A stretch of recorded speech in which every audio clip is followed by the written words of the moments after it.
Mister Harishankar Chaudhary sir, बहुत बहुत स्वागत है आपका आज के हमारे इस पॉडकास्ट में। कैसे हैं आप? थैंक यू मैम, बढ़िया एकदम। तो सर, आज बहुत कुछ जानने मिलेगा हमें आपसे। आपकी जर्नी के बारे में जानेंगे हम, और रेनमेंट की शुरुआत कैसे हुई, क्या है उसके पीछे की स्टोरी। क्योंकि जैसा हमें पता चला रिसर्च में कि आपने गणपति बप्पा के नाम पे या उनका नाम लेकर कहें कि इस ब्रांड की शुरुआत की, तो क्या स्टोरी है सर इसके पीछे? स्टोरी तो मैम नहीं है कुछ, बट स्टोरी बहुत बड़ी है इसके पीछे। साल भर पहले हम लोगों ने एक रिसर्च करना चालू किया कि एक सेकंड बिजनेस करेंगे। तो वहाँ से शुरुआत हुई रैन माइंड का रिसर्च के। बहुत सारे रिसर्च के दिमाग में सोचने के बाद एक नाम याद आया कि हाँ चलो ठीक है, रैन माइंड रियल्टोस प्राइवेट लिमिटेड कंपनी का नाम रखेंगे। फिर सेकंड में हम बहुत सारा विचार किए कि इसको लॉन्च कब करेंगे, इसका तैयारी कैसा करेंगे, प्रिपरेशन कैसा करेंगे, जी। इसको हैंडल कैसा करेंगे, क्योंकि बिजनेस तो हमारे लिए वो नया है। तो बहुत सारा ये होने के बाद तो फिर स्टार्ट किए हम। और बप्पा के नाम से सर शुरू करेंगे तो वैसे भी हर शुभ काम तो उन्हीं के नाम से शुरू होता है। बिल्कुल मैम, हमारे इसमें तो लगता है कि हर नया काम स्टार्ट होने के पहले आदमी पूजा पाठ करते हैं। तो हमारा भी मानना है, पूजा पाठ में जो विश्वास रहता ही है कि हर नया काम करने से पहले कुछ पूजा पाठ करते हैं लोग, हम भी करते हैं। तो हमारे महाराष्ट्र में, पुणे में गणपति का त्यौहार बहुत बड़े स्तर पे मनाया जाता है। तो उसके लिए हम लोग चुने कि चलो ठीक है, अभी 6 महीने पहले प्रिपरेशन करेंगे, तब तक गणपति का त्यौहार भी आ जाएगा।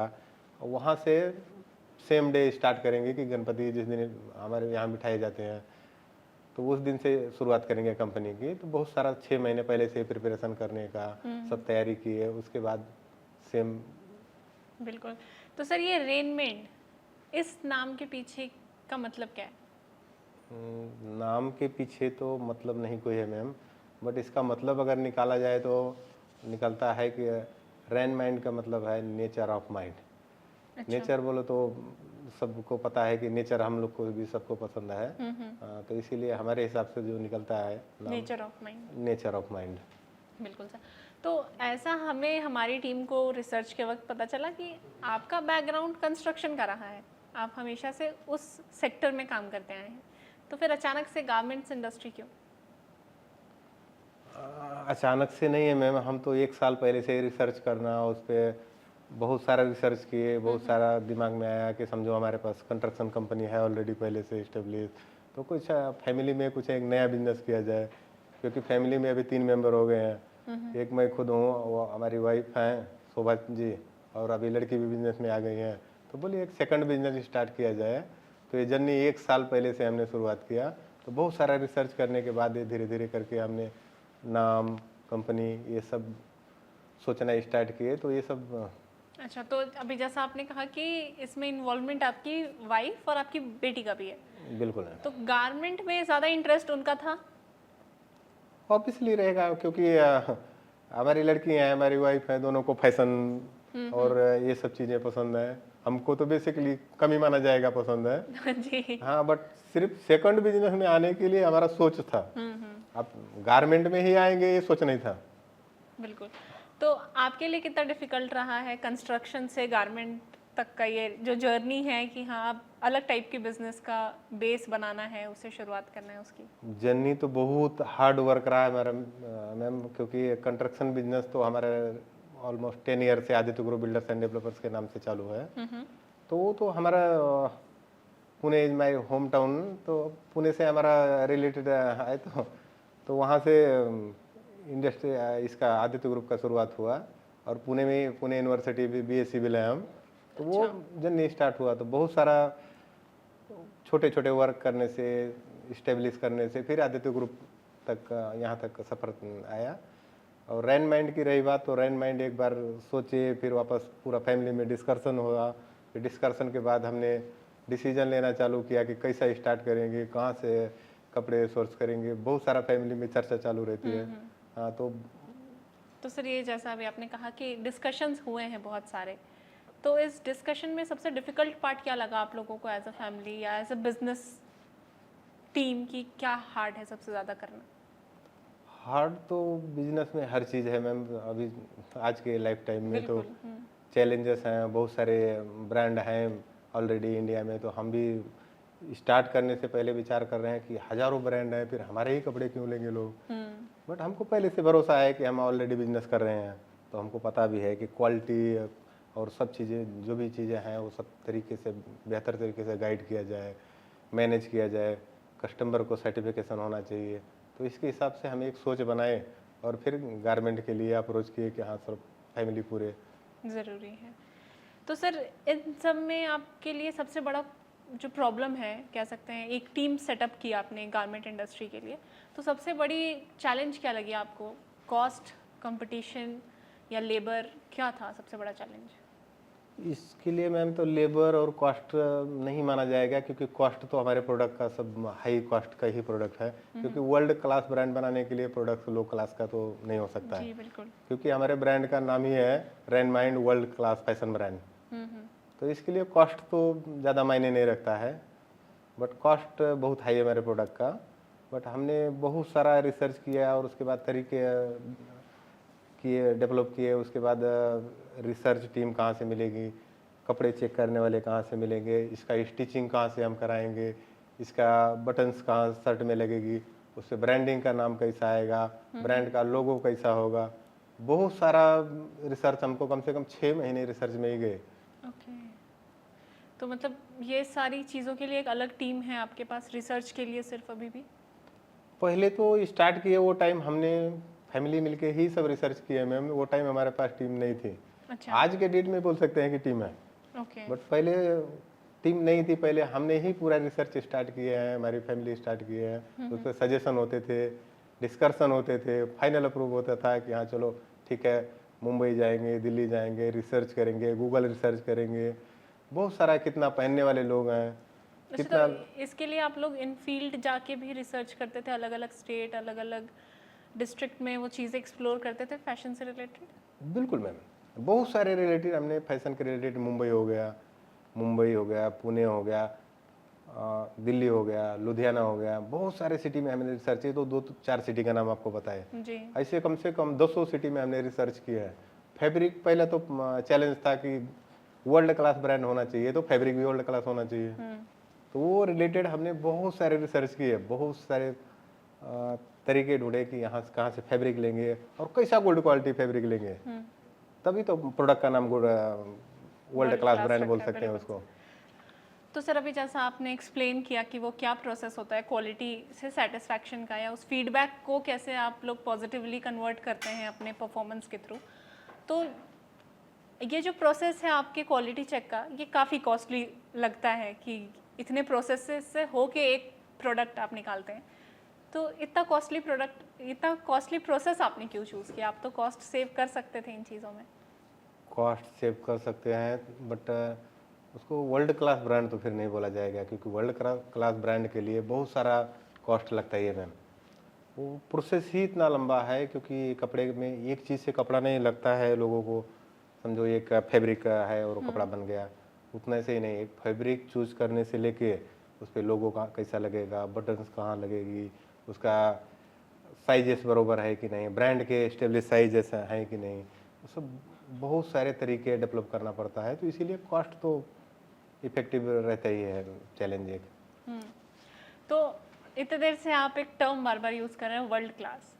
ये वर्ल्ड क्लास के स्टैंडर्ड्स क्या हैं आपके अकॉर्डिंग, कि कब एक प्रोडक्ट को आप ये बोल सकते हैं कि हाँ अब ये वर्ल्ड क्लास है? फैशन में तो वर्ल्ड क्लास प्रोडक्ट को नहीं, जब तक वर्ल्ड क्लास और एक प्रोडक्ट बेहतर करने हम जाते हैं, समझो ट्रेंड चलेगा कि साल भरे ट्रेंड में रहेगा ये कोट, तब तक दूसरा नया जनरेशन कोट आ जाता है। तो इसीलिए अभी वर्ल्ड क्लास का मतलब जब तक हमारे पास है, जब तक वो बेचना है, जब तक उसको स्टिच करते हैं, तब तक वर्ल्ड क्लास बोलते हैं। और कस्टमर से फीडबैक लेते हैं और क्वालिटी चेकिंग करते हैं, बहुत सारा तरीका से क्वालिटी चेकिंग रहती है हमारी। तो इसीलिए हम उसको वर्ल्ड क्लास बोलते हैं प्रोडक्ट। बिल्कुल। तो ये जो प्रोसेस होता है पूरा, स्टार्टिंग टू एक रॉ मटेरियल से खरीदने से लेके उसे सेल करने तक, इस प्रोसेस को कैसे आप लोग लाइक एक्शन में लाते हैं? एक्शन में लाने के लिए मैम तो पहले से हमारे पास तो टीम नहीं थी। पहले हमने बहुत हार्ड वर्क किया है। स्टार्ट करते टाइम, आज के डेट में टीम हम बोल सकते हैं कि टीम है ये प्रोसेस के लिए, बट आज के डेट में भी फैब्रिक के लिए टीम नहीं है हमारे पास। फैब्रिक के लिए आप लोग खुद जाते हैं? हाँ, सब चीज़ के लिए हमारे पास टीम है। मीडिया मैनेजमेंट, अकाउंटिंग, कॉस्ट, जो भी टीम है सब हमारे पास इन हाउस टीम है। बट आज भी हम फैब्रिक परचेस करने के लिए खुद ही जाते हैं। फैब्रिक एक बार चेक करते हैं, समझो नया मार्केट में कोई नया फैब्रिक आया है तो उसको 2-4 सैंपल लेके आते हैं, उसका स्टिच करते हैं, वॉशिंग करते हैं, क्वालिटी चेक करते हैं, लोगो व्यवस्थित लगा कि नहीं, सब चेक होने के बाद खुद हम वेयर करते हैं। क्योंकि हमने भी आज जो कोट पहना हुआ है हमारे रैनमैन का ही कोट है, ओके। तो इसीलिए हम पूरा प्रोसेस स्टार्ट करने के बाद ही पूरा मतलब ये आप खुद पे भी टेस्ट करते हैं या अपने जान पहचान के लोगों से भी आप ये क्वालिटी रिव्यू लेते हैं पहले? बिल्कुल मैम, जान पहचान के लोगों को अभी समझो 2 शर्ट से हमने सैंपल लेके आया, 2-4 शर्ट का सैंपल लेके आया, तो खुद तो 4 शर्ट पहन के सैंपल नहीं फिक्स कर सकते, तो इसीलिए हम बहुत सारे दोस्त हैं, बहुत सारे फैमिली मेम्बर हैं, और जितना भी प्रोडक्ट हमारे पास आज तक आया है हम फैमिली मेम्बर तो पहले ही उसको खुद वेयर करते हैं। हमको खुद को भी तो लगना चाहिए कि वो कंफर्टेबल। हाँ कंफर्टेबल है। हमारे त्वचा को बहुत सारा नुकसान पहुंचाते हैं, बहुत सारे फैब्रिक रहते हैं लो क्वालिटी के, वो थोड़ा सा कंफर्ट नहीं फील करते हैं हमको, तो इसीलिए हमने खुद वेयर करते हैं। नहीं तो कोई भी ब्रांड जो प्रोडक्ट बेचते हैं वो खुद नहीं वेयर करते हैं, बट दूसरे को वेयर करना बताते हैं। बट हमारे ब्रांड में खासियत ऐसा है कि हम पहले खुद वेयर करते हैं, और 1 या 2 बार वेयर नहीं करते हैं, हम 1-2 महीना 4 महीने वेयर करते हैं, कम से कम 50 बार वॉशिंग करते हैं।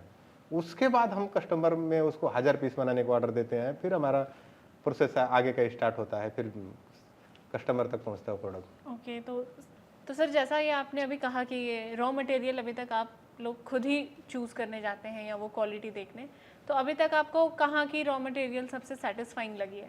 मटेरियल तो ऐसा नहीं बोल सकते कहाँ की लगी है, मटेरियल का जो ब्रांड रहता है वो सबसे ज़्यादा मटेरियल ब्रांड जीसीएम, उसमें एक मटेरियल में तो एक जीसीएम आता है, बहुत सारे क्वालिटी आते हैं, और एक ब्रांड एस्टेब्लिश है, उसमें मटेरियल में बहुत सारे ब्रांड हैं।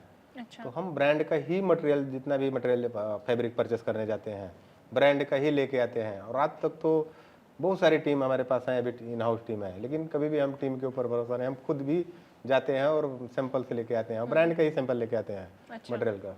वो सेटिस्फैक्शन रहता है कि आपने खुद से वो फील करके हाँ, तो इसीलिए हम उसको बोलते हैं ना कि वर्ल्ड क्लास ब्रांड। मैं अपने ऑडियंस को बता दूं कि आप लोगों ने गोल्डन वीक सेलिब्रेट किया था, जो कि आपके रेनमेंट ब्रांड के लिए था भी गोल्डन वीक। 1580 जीन्स एक हफ्ते में बिक जाए तो ये सच में गोल्डन वीक होगा। तो ये क्या कोई प्लान स्ट्रैटेजी थी जिसके थ्रू ये अचीव कर पाए, या एक कह दे बप्पा का आशीर्वाद था? एक लाइन में बोला जाए तो बप्पा का ही आशीर्वाद था, बट बहुत सारा स्ट्रेटजी हम लोगों ने बनाया था, तैयारी किए, सोशल मीडिया में जाएंगे, इंस्टाग्राम में जाएंगे, फेसबुक में जाएंगे, ऐड करेंगे, बहुत सारा तरीका हम लोगों ने दिमाग में लगाया कि चलो ये तरीके से जाएंगे, क्योंकि ई कॉमर्स में कस्टमर तो जब तक दिखेगा नहीं तब तक बिकेगा नहीं, एक हम बोल सकते हैं। तो इसीलिए बहुत सारा प्लेटफॉर्म में गए, बट हमको बहुत सारा ब्रांड्स के नाम भी सुने हैं कि समझो 6 महीना, 1 साल, 2 साल ब्रांड ग्रो नाम लोगों को पता करने में लग जाता है, बट ऐसा हमारे साथ नहीं हुआ। हमारे साथ लॉन्च करने के बाद ठीक है, इंस्टाग्राम, फेसबुक सब तरह से हमने एडवर्टाइज किया है, बट तो भी हमको लगता था हमारे बहुत सारे ब्रांड में जानने वाले लोग हैं, पहचानने वाले लोग हैं, सबको लगता है कि 2 साल में कम से कम ब्रांड ग्रो होगा, साल से 1.5 साल 2 साल तक ब्रांड ग्रो करने में लगेगा। बट बप्पा का आशीर्वाद ही माना जाएगा कि 1 वीक में 1580 पीस जींस सेल हो गया। ये हमारे लिए गोल्डन वीक नहीं, डायमंड वीक भी बोला जा सकता है, और शायद लाइफ टाइम तक हमको ये चीज़ भूलेगा नहीं कि गोल्डन वीक हमारे लिए है। तो आपको क्या लगता है, जैसा कि जीन्स एक प्रॉपर एक प्रोडक्ट की इतनी डिमांड आई मार्केट में आपके ब्रांड की, तो ऐसी क्या क्वालिटी है आपके जीन्स में जो दूसरों के प्रोडक्ट में नहीं है? जीन्स पहनने वाले तो मैम हमारे जीन्स रैनमाइंड आने के बाद नहीं तैयार हुए, ये तो यंग जनरेशन की पहले से ही पसंद है जी बिल्कुल। कि जीन्स पहनना यंग जनरेशन में बहुत एक हाई क्लास माना जाता है। तो बहुत सारे लोग ब्रांड का जीन्स पहनते हैं, बहुत सारे मार्केट में ब्रांड है भी। तो वर्ल्ड क्लास बनाने के लिए हमने बहुत सारी तैयारी किया है, और हम खुद ब्रांड का ही इससे पहले बहुत सारे ब्रांड का ही 10 साल से वेयर कर रहे हैं जीन्स वगैरह जो भी है। हमको भी लाइक जीन्स बहुत पसंद है। अच्छा। हाँ, तो बहुत दिन से वेयर कर रहे हैं कि चलो ब्रांड का ही जीन्स हम पहनते हैं, तो लोकल जीन्स तो नहीं पहनते हैं, क्योंकि एक बिजनेस है, तो हमको भी ऑफिस है, बहुत सारे जगह बैठना रहता है। बिल्कुल। तो वर्ल्ड क्लास ब्रांड में जो रैनमैन का जीन्स है वो सचमुच एकदम वर्ल्ड क्लास है, क्योंकि हम फैब्रिक ही वर्ल्ड क्लास पहले ढूंढते हैं, फैब्रिक से ही स्टार्ट करते हैं और खुद वेयर करते हैं, और उसके बाद और 1-2 बार नहीं, कम से कम उसको 1 से 2 मंथ तक खुद वेयर करते हैं। आप हम एक फैब्रिक परचेस करते हैं, कोई भी ब्रांड का हो, फैब्रिक परचेस करते हैं कोई भी ब्रांड, तो क्या करते होंगे, एक बार वॉश करते होंगे, उसको वेयर करते होंगे और चेक कर लेते होंगे कि चलो क्वालिटी चेक हो गया। हमारे साथ ऐसा नहीं है, हम मोस्टली कम से कम 1 से 2 मंथ वेयर करते हैं खुद। ओके। इसके लिए हमको लगता है कि 2 मंथ में कम से कम 50 बार वॉशिंग होगा, तो हमको लगता है कि हमारी क्वालिटी एकदम वर्ल्ड क्लास है। निकल के आ जाएगी फिर। बिल्कुल बिल्कुल सर। तो ये जो अब सिंस रेमंड एक क्लोथिंग ब्रांड है और क्लोथिंग में बहुत सी वैरायटी होती है, तो क्या आप लोग अलग अलग वैरायटी के लिए अलग अलग मार्केटिंग और सेल्स स्ट्रैटेजी तैयार करते हैं, या एक ही सेल्स स्ट्रैटेजी है जो सारे प्रोडक्ट पे अप्लाई करते हैं? एक ही तो नहीं बोला जाएगा मैम, क्योंकि हर यंग जनरेशन में बहुत सारे, कुछ लोग का जीन्स पहनना है, कुछ लोग को फॉर्मल पैंट की आदत है, कुछ लोग को कोट पहनने की यह है, तो हर चीज़ एक ही तो ब्रांडिंग के हिसाब से तो अप्लाई नहीं हो सकती। तो इसीलिए हर फील्ड में हम जाते हैं, हर फील्ड में रिसर्च चालू है हमारा कि कैसा करेंगे, जीन्स पहनने वाले लोग कितना है, फॉर्मल पैंट पहनने वाले लोग कितना है, तो हम पहले सैंपल्स निकालते हैं गूगल के थ्रू, बहुत सारे एजेंसियां हैं उसके थ्रू निकालते हैं कि कितना लोग इंडिया में ब्रांड पहनने वाले हैं, कितना लोग हैं, तो उसके थ्रू ही हम जान पाते हैं कि। तो ये सर, अब जैसा अभी आपने कहा कि आज की यंग जनरेशन ऑनलाइन ज़्यादा प्रेफर कर रही है, तो आप लोगों की डिपेंडेंसी कहाँ है? रेनमेंट की ब्रांड कहाँ ज़्यादा विजिबल है, ऑनलाइन या ऑफलाइन? विजिबल तो अभी फिलहाल ऑनलाइन ही कहा जा सकता है मैम, क्योंकि ऑनलाइन में हर प्लेटफॉर्म पे विजिबल है रेनमाइंड का ऑफिशियल वेबसाइट है rainmind.com। अच्छा। उसके बाद हम एंड्रॉयड ऐप डेवलप किए हैं, वो भी अभी एक मोस्टली 15 दिन में लॉन्च हो जाएगा। अच्छा, रेनमेंट का mobile app, iOS app, mobile app, और जितनी भी सोशल साइट है इंडिया में हर साइट पे अवेलेबल है हमारा ब्रांड। मोस्टली अमेजोन और फ्लिपकार्ट पे भी आपको मिल जाएगा। तो मतलब ऑनलाइन से अभी ज़्यादा आप लोगों के पास ऑनलाइन से ही रिवेन्यू आ रहा है अभी ऑलमोस्ट, बट अभी फर्स्ट ब्रांच पुणे में और सेकंड मुंबई में हमारा चालू है प्रोसेस, तो एक 1 मंथ में। अच्छा, मुंबई में भी एक ब्रांच? हाँ, मुंबई में एक एस्टेब्लिश हो जाएगा। तो सर, ये जब हम लोग फ्यूचर की बात कर रहे हैं कि आगे की क्या क्या प्लान्स हैं आपके रेनमेंट में, अगले 5 साल में आप रेनमेंट को कहाँ देख रहे हैं? अगले 5 साल में तो नहीं मैम, हम तो 2 साल का प्लानिंग करके बैठे हैं। अच्छा। 2 साल में इंडिया के टॉप ब्रांड में नाम गिना जाए, कि रेनमाइंड का नाम इंडिया में फर्स्ट पे हो। इसीलिए हमने क्वालिटी के लिए बहुत सारा प्रोसेस किया है, और इसीलिए खुद ही ब्रांड में हम इतना टाइम दे रहे हैं। तो सर, ऐसे तो बहुत से क्लोथिंग ब्रांड्स हैं अच्छे खासे जो प्रीमियम क्लोथिंग माना जाए, जो एक्सपेंसिव प्रोडक्ट्स सेल करते हैं, ऐसी कोई स्ट्रैटेजी है जो आपको उनकी अच्छी लगी हो और आपने अपने ब्रांड में इम्प्लीमेंट किया हो? बिल्कुल मैम, बहुत सारे ब्रांड का कपड़ा हम भी पहनते हैं, तो इसीलिए बहुत सारे, जैसे कलर फेड हमको बिल्कुल पसंद नहीं मैम। हाँ, बहुत सारे ब्रांड का, जब आदमी 500 का शर्ट लेके आया, वही आदमी 3000 का शर्ट लेके आया और 2 महीने के बाद कलर फेड हो गया, तो कोई भी जज करेगा नहीं कि ब्रांड का कपड़ा है। तो इसीलिए वो सब लोगों से ब्रांड का हम पहनते हैं। लोकल भी कपड़ा शुरुआती के दिनों में हमने बहुत सारे पहने हैं, तो उससे हमको इंप्रेशन आता है कि चलो ठीक है, नहीं 500 वाले का कलर फेड हो गया तो आदमी को सर्टिफिकेशन नहीं, हमने 500 का लेके आया है। लेकिन 3000 का कपड़े का कलर फेड हो जाए तो कोई। सही बात है सर, मतलब आपने वो चीज़ें ऑब्जर्व की हैं दूसरों के ब्रांड्स की, उसको आपने अपने में इम्प्लीमेंट की? बिल्कुल इम्प्लीमेंट किया है मैम। चलिए, तो क्या रेनमेंट को हम लोग कुछ सालों में इंटरनेशनल मार्केट में देखेंगे? प्लान तो चालू है मैम, पहले इंडिया पूरा कवर करेंगे। हमारे इंडिया में इतनी बड़ी जनसंख्या है, तो पहले इंडिया कवर करेंगे, और 2 से 3 साल में इंटरनेशनल ब्रांड में जरूर आप रेनमाइंड को देखेंगे। बिल्कुल बिल्कुल सर। वैसे मैं ऑडियंस को बता दूं कि रेनमेंट में आप विथ फैमिली वर्क कर रहे हैं, आपकी वाइफ जो है वो उसमें डायरेक्टर हैं, आपकी बेटी उसमें सीईओ हैं, तो कैसा है ये family business environment? Family business environment तो एकदम बेटर है मैम, बट उसमें हमारी लड़की हैं, उनका भी बहुत सारा रोल्स है, वाइफ है, उनका बहुत सारा सजेशन रहता है, तो घर से गाइडेंस मिल जाता है, फैमिली से गाइडेंस मिलना एकदम बेटर होता है। क्योंकि हम मोस्टली समझो एक आधा बिजनेस करते हैं, घर के कोई इन्वॉल्व नहीं है, तो हम शाम को जब घर पे बैठते हैं, खाना खाने बैठते हैं, तो भी हमारा चर्चा चालू रहता है कि इसको कैसा इस्टेब्लिश करेंगे, कोई नया प्रोडक्ट कैसा ऐड करेंगे। तो ये फैमिली से हेल्प की वजह से और थोड़ा सा ज़्यादा ग्रो हो गया है हमारा बिजनेस। तो सिंस जैसा अभी आपने कहा सर कि आप लोग जब बैठते हैं तब समहाउ बिजनेस की ही बातें होती हैं, तो डिसीजन मेकिंग टफ नहीं होता कि डायरेक्टर कुछ कह रही हैं, सीईओ कुछ कह रही हैं, तो फाइनल डिसीजन कैसे ले पाते हैं?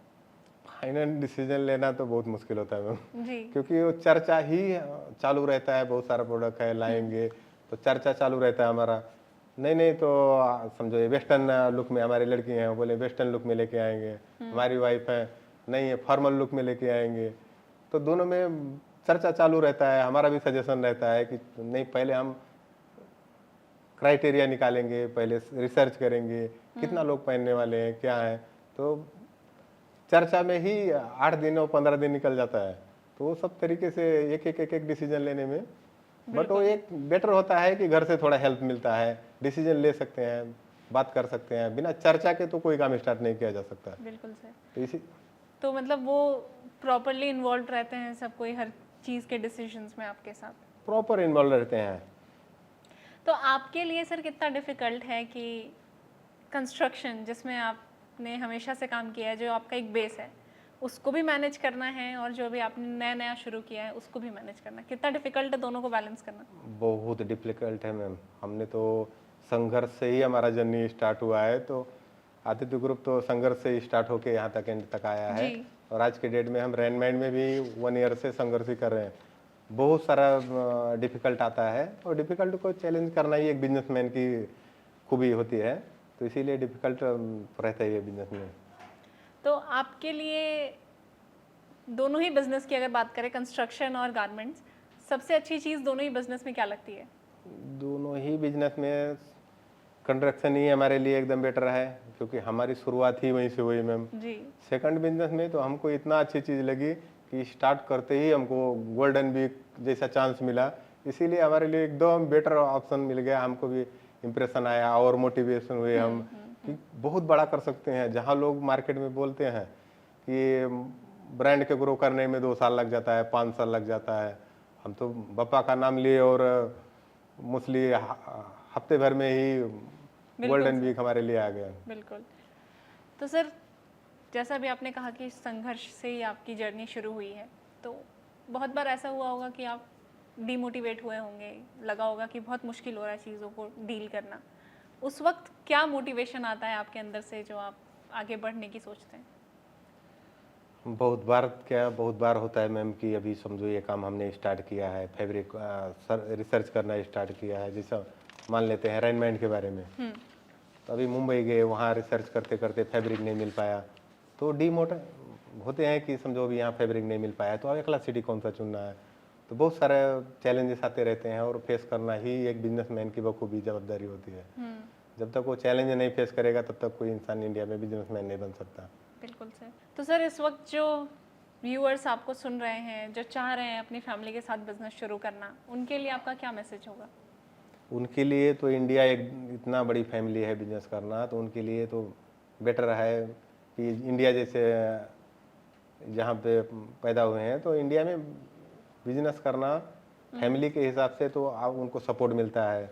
जैसा हमारे फैमिली हैं, हमारी मैडम है शोभा, और लड़की है हमारी उमा चौधरी, ऐसा किसी को बिजनेस करना है, किसी के फैमिली इन्वॉल्व है, तो इन्वॉल्व हो गए तो ज़्यादा बेटर होता है। थोड़ा सा इजी होता है बिजनेस में आइडिया देने में, थोड़ा सा सजेशन देने में। फैमिली तो ज़रूरी है, मतलब वो एक अच्छा चॉइस है अगर लोग चुन रहे हैं उसे। बिल्कुल बिल्कुल।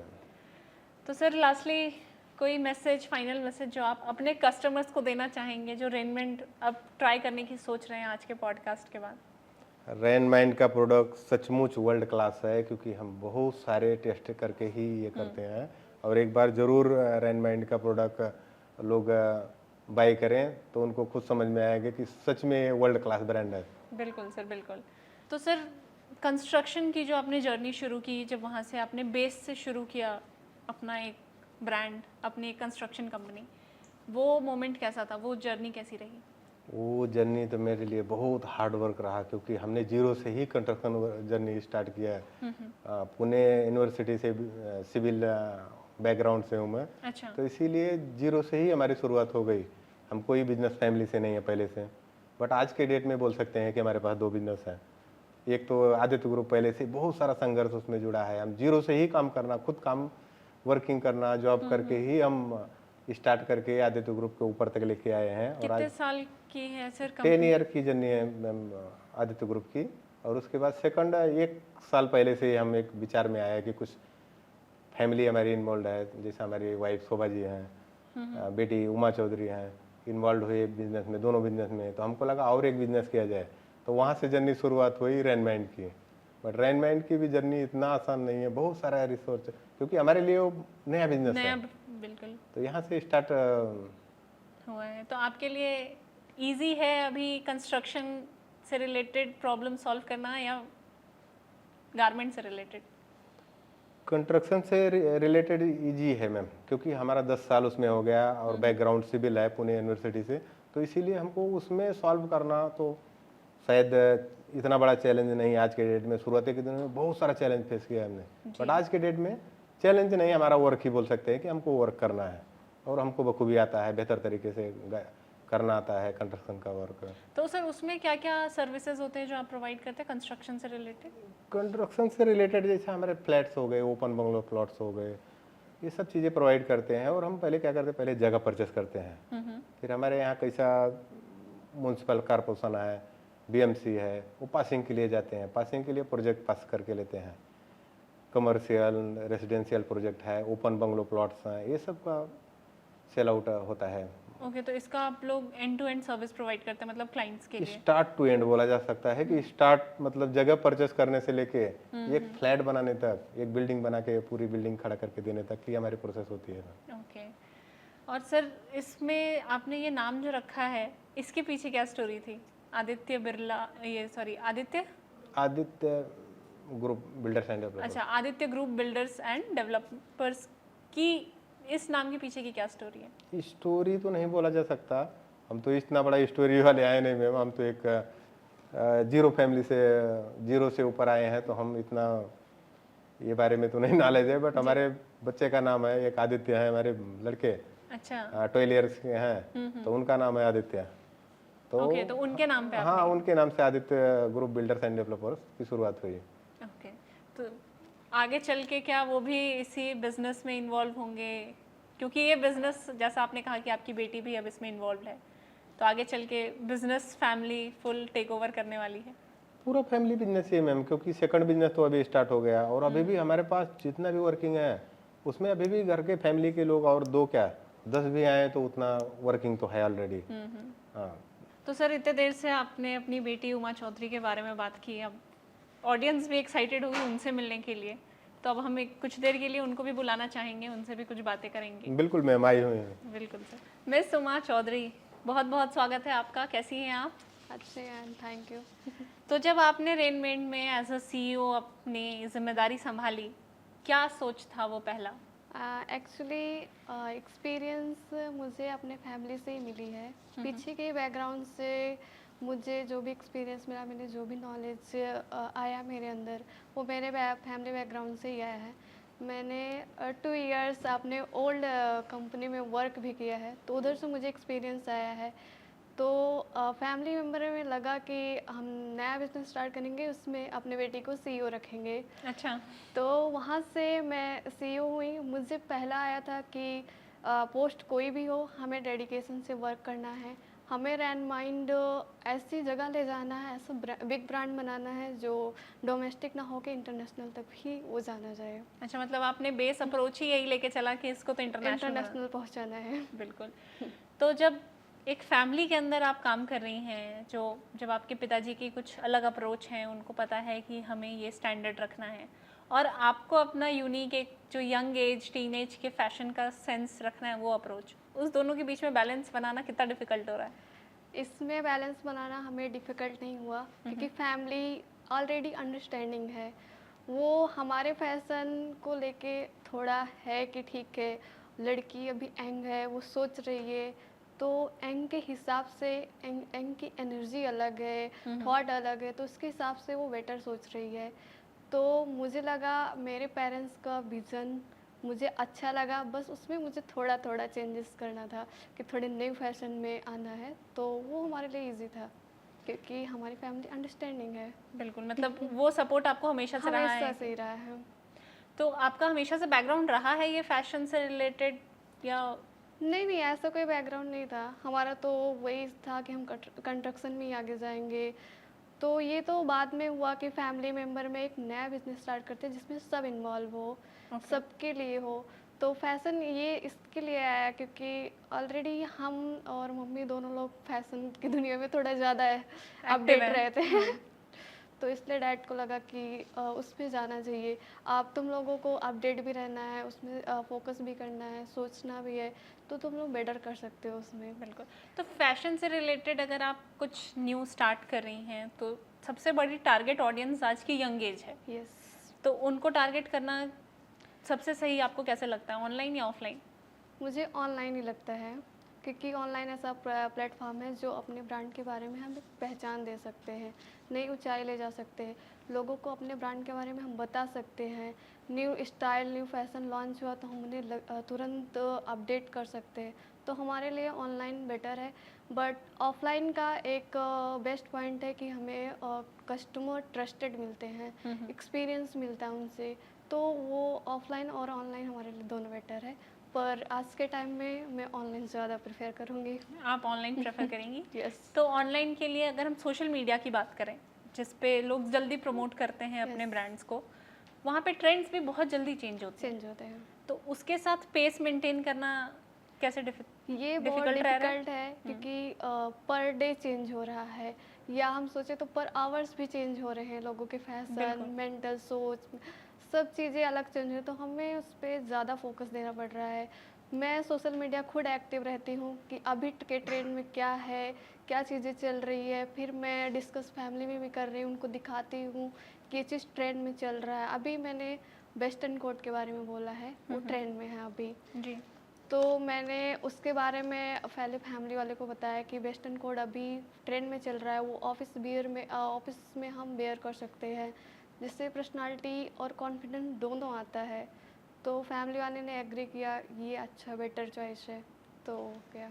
तो ये तो थी कुछ यंग जनरेशन की चॉइस जो आज आई कल को चेंज भी हो Change जाएगी, आपको वो भी मेंटेन करना है, और कुछ ग्लोबल नीड्स भी हैं, कुछ बेसिक गारमेंट्स भी हैं जो लोग कंफर्टेबल होने के लिए भी पहनते हैं, उसके साथ भी पेस मेंटेन करके चलना है आपको। कंफर्टेबल, अभी आज के टाइम पे हम यंग हैं, हमें कंफर्टेबल भी चाहिए और स्टाइलिश भी चाहिए, दोनों एक साथ चाहिए। हम ये नहीं सोचेंगे हमें स्टाइलिश है तो कंफर्टेबल नहीं चाहिए।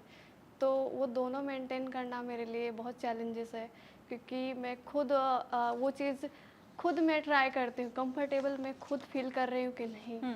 तो उसके लिए मैं खुद उसको देखती हूँ।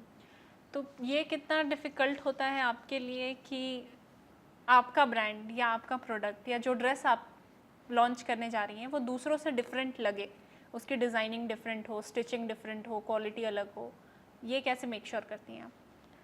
ये मैं ट्रेंड के हिसाब से मेक श्योर करती हूँ कि अगर डिज़ाइनिंग किसी किसी की डिज़ाइनिंग मुझे थोड़ी ओल्ड लगती है तो उसमें मैं थोड़ा चेंजेस करके अपने हिसाब से डिज़ाइन करवाती हूँ। आज के टाइम पे जो मैं कोट पहनी हूँ मेरी खुद की डिज़ाइनिंग है, तो अच्छा, आप खुद से ड्रेस डिज़ाइन करती हैं?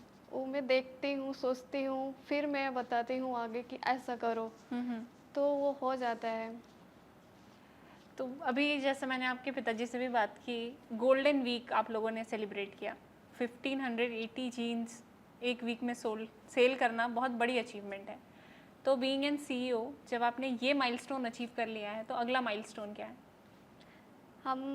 हमारे लिए तो गोल्डन वीक हुआ कि हम 1580 जीन्स हम सेल कर चुके हैं, बट मेरे लिए अपॉर्चुनिटी है कि हम गोल्डन वीक को डायमंड वीक बनाएं और एक ब्रांड को, अपने रैनमैन को एक नई स्टेबल जगह पे लेके जाए जहाँ पर सब लोग हमें पहचाने, न कि हमारे रैन माइंड को, बल्कि एक नए लाइफ स्टाइल के हिसाब से, कंफर्ट के हिसाब से, क्वालिटी के हिसाब से पहचाने।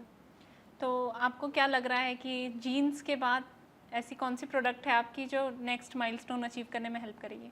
एक्चुअली ये अभी मैं सीक्रेट रखती हूँ, ये अच्छा। लॉन्च होने के बाद ये हमारी ऑडियंस को पता चलेगा। पता चलेगा, अभी बिल्कुल। मैं ये सीक्रेट रखी हूँ। बिल्कुल। तो ये इंटरनेशनल एक्सपेंशन की बात करें, जैसा कि आपने कहा कि इस पे शुरू से ही काम चल रहा है, उसमें क्या आपका विजन है, उसमें आपका क्या कंट्रीब्यूशन रहेगा?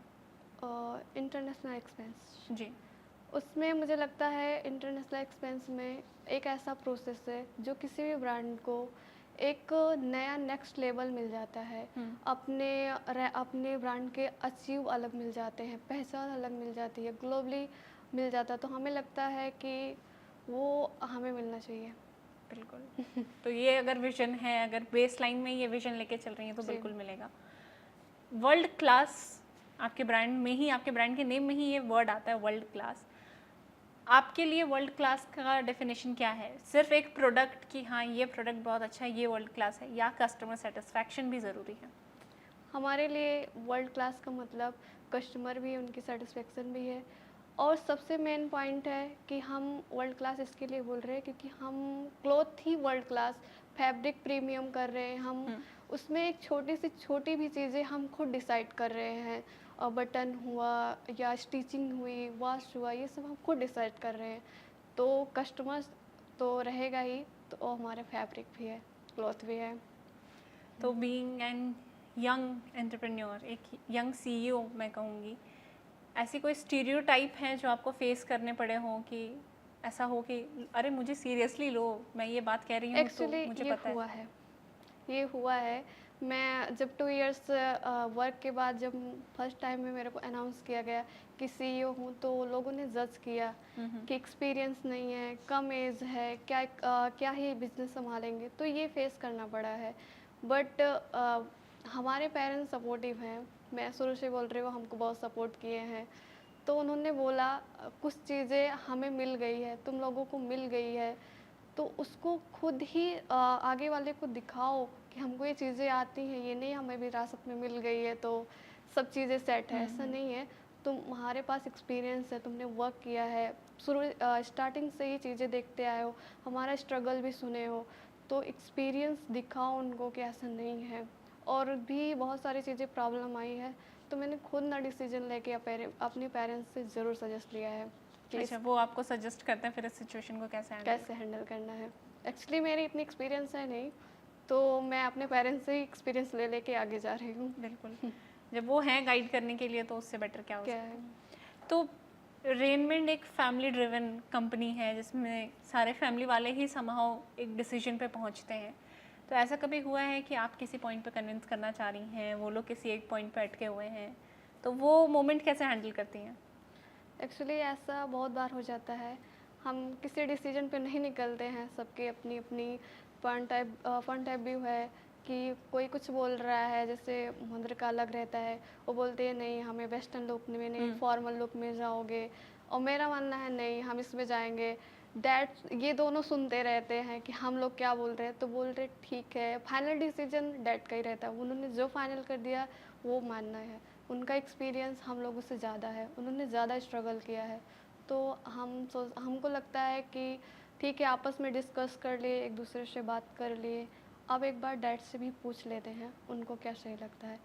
वो इसमें एक चीज़ और है, वो किसी की बात मना नहीं करते, दोनों लोगों का मान लेते हैं। अच्छा, मतलब वो कुछ एक ऐसा रास्ता निकालता है जिसमें दोनों लोग एग्री हो जाओ। Okay, great. तो अगले 5 साल में उमा चौधरी किस लेवल पे अपने ब्रांड को देख रही हैं? हमारी अभी से जो स्ट्रेटजी है, मुझे लग रहा है 2 या 3 इयर्स में हम जैसे इंडिया का मार्केट तो बहुत बड़ा है, इंडिया में भी अभी टाइम लगेगा हमें, बट हम 2 एंड 3 इयर्स में हम सोच रहे हैं कि हमें इंटरनेशनल में भी जाना जाए कि रेनमेंट है क्या, एक्चुअल उनकी पर्सनालिटी क्या है, वो किसके लिए जाने जाते हैं। तो हम सोचते हैं हमारी जो रेनमेंट है वो हमारी क्वालिटी के लिए जानी जाए। तो रेनमेंट और क्या क्या वैरायटी लाने वाली है अपने प्रोडक्ट्स में? वैरायटी अभी तो वेस्टर्न कोट में अभी मैंने बोला, जीन्स में ऑलरेडी है, पैलेट में आ रही हैं, बेल्ट में आ रहे हैं, शोल्डर बैग में आ रहे हैं, टाई में आ रहे हैं, और कोट पैंट में भी आ रहे हैं मेंस के, और फीमेल्स में जीन्स में आ रहे हैं, शर्ट में आ रहे हैं, टी शर्ट में आ रहे हैं। ओके, तो ये रेंज और बढ़ने वाला है इन फ्यूचर? यस। तो अभी जो ये कस्टमर्स हैं जो इस वक्त आपको सुन रहे हैं, बीइंग अ सीईओ, क्या मैसेज देना चाहेंगे उन्हें आप? मैं इनको ये मैसेज करूँ, एक तो पहले थैंक यू जो ब्रांड माइंड से जुड़े हैं या जुड़ने वाले हैं, सबको मैं धन्यवाद करती हूँ, और उनको फ्यूचर में करती हूँ कि एक बार हमारा ज़रूर प्रोडक्ट ट्राई करें, और हम जो बोले हमारी क्वालिटी को ज़रूर डिफाइन करें। अगर उनको कोई प्रॉब्लम लगे तो हमें ज़रूर बताएं, हम अपनी कंपनी को और अपडेट करेंगे। बिल्कुल बिल्कुल। All the very best for your brand and for your future. Thank you so much Uma for coming. Thank you.